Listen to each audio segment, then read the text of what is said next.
ఏమీ తెలియని నాయకులు. కనీసం వీళ్ళ పీరియడ్లో ఆ రోజు ఏదైతే మనం ఈ డ్రైన్ బుడమేరు డ్రైన్ కనీసం బ్రీచ్ అయింది కూడా తెలియదు.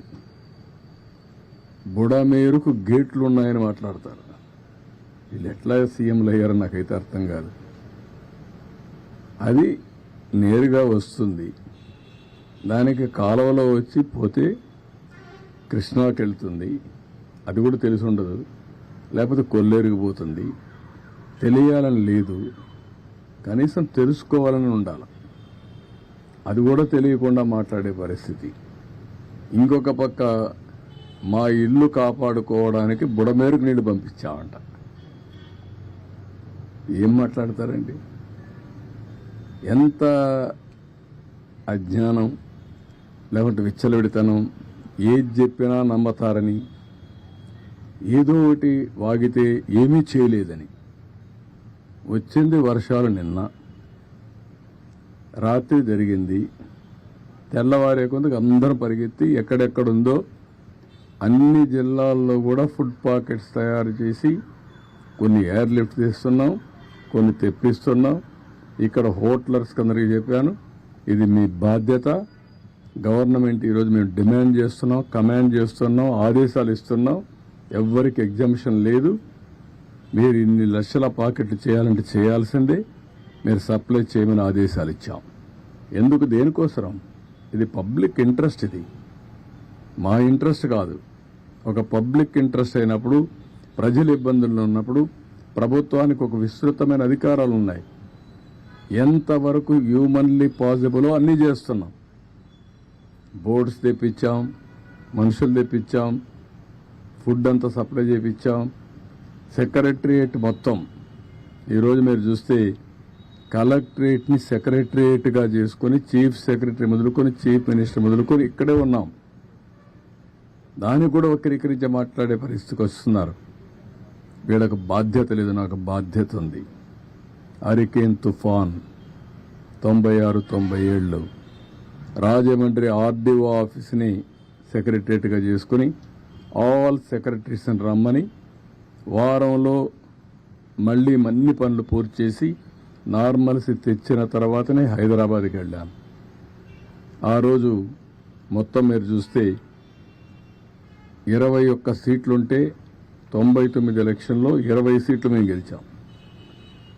అదే విశాఖపట్నం ఉద్హూద్. నేరుగా నేను విశాఖపట్నం ఉద్హూద్ తుఫాన్ వచ్చినప్పుడు వచ్చి అక్కడే ఉండి అసాధ్యం అనుకునే దాన్ని ఒక వారంలో సాధ్యం చేశాం. ఎవరు మెషర్ చేసినా ప్రీ హుదూద్, పోస్ట్ హుదూద్ అని విశాఖపట్నాన్ని అభివర్ణించే పరిస్థితికి వచ్చారు. అందుకే లాస్ట్ ఎలక్షన్లో 4 సీట్లు గెలిచాం. ఈసారి అతిపెద్ద మెజారిటీతో గెలిచాం. తిత్లీ అక్కడే ఉన్నాం. ఆ రోజు కూడా సెక్రటరియట్ పండగలున్నా కూడా కాదని అక్కడ ఉన్నాం. 5 ఏళ్లు అంటే ప్రభుత్వం మంత్రి కానీ ముఖ్యమంత్రి కానీ ఎవరైనా సరే ఒక్కరోజు ఫీల్డ్కి వచ్చారా? ఒక్కరోజు వచ్చాడు ఫీల్డ్కి. అది కూడా రెడ్ కార్పెట్ వేసి పెద్ద ఎత్తున ఫీల్డ్ విజిట్ చేశాడు. మామూలు కార్పెట్ వేసుకొని ఫీల్డ్ విజిట్. ఇప్పుడు పాపం విధిలేని పరిస్థితిలో బురదలో దిగాడు. ఎందుకు? దిగకపోతే గతి లేదు కాబట్టి. ఏంటి రాజకీయాలు, చెత్త రాజకీయాలు? ఏం మాట్లాడుతున్నారు మీరు?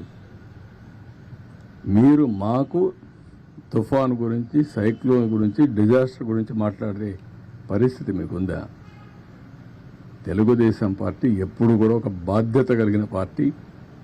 ఎవరికి ఎక్కడ కష్టమున్నా సమర్థవంతంగా, అది కూడా ఒక శ్రద్ధతో పనిచేసే పార్టీ.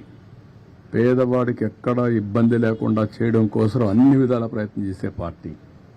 దాన్ని వెకిలి చేసి మాట్లాడడం, లేకపోతే వీళ్ళ యొక్క క్రిమినల్ నేచర్, ఆ క్రిమినల్ నేచర్తో ఏం చేస్తారో తెలియదు మనకు. వాళ్లే నేరాలు చేసి ఆ నేరాలు వేరే వాళ్ళపైన వేసి తద్వారా రాజకీయ లబ్ధి పొందాలని ప్రయత్నం చేస్తారు. చాలామందికి అనుమానం ఉంది రాష్ట్రంలో. ఏంటి ఇవన్నీ ఎట్ట జరుగుతున్నాయని. మామూలుగా నా గవర్నమెంట్లో, నేను ఎప్పుడు గవర్నమెంట్లో ఉన్నా, రౌడీజం కానీ, ఫ్యాక్షన్ పాలిటిక్స్ కానీ, వైలెన్స్ కానీ, లా అండ్ ఆర్డర్ వైలేషన్స్ కానీ ఎప్పుడు ఉండవు. అలాంటిది ఈ మధ్యకాలంలో అక్కడక్కడ తోక తిప్పే పరిస్థితికి వస్తున్నారు. తోక తిప్పే పరిస్థితికి వస్తున్నారు అంటే కొంతమంది రాజకీయ ముసుగులో పెత్తనం చేయొచ్చు, తప్పించుకోవచ్చు అనుకుంటున్నారు. కానీ రాజకీయ ముసుగులో మీరు తప్పించుకోలేరు. ఇష్ట ప్రకారం చేస్తే ఎవరిని వదిలిపెట్టాం. మొన్నే గుడ్లవల్లేరులో మీరు చూశారు. ఏం మాట్లాడారండి మీరు? మాకు సిన్సియారిటీ ఉంది. అందుకే నేను ఫారెన్సిక్ ఎక్స్పర్ట్స్ అందరినీ తీసుకొచ్చి నేషనల్ లెవెల్లో ఉండే మేధావులతో అందరితో పెట్టి, ఎక్స్పర్ట్స్తో పెట్టి కేసు ఎస్టాబ్లిష్ చేస్తాం. తప్పు చేశారని తెలిస్తే ఎంత పెద్దవాడున్నా వాడిని వదిలిపెట్టాం. దాన్ని ఎస్టాబ్లిష్ చేయడానికి చేస్తే దానిపైన కూడా ఇష్ట ప్రకారం మాట్లాడే పరిస్థితికి వచ్చారు.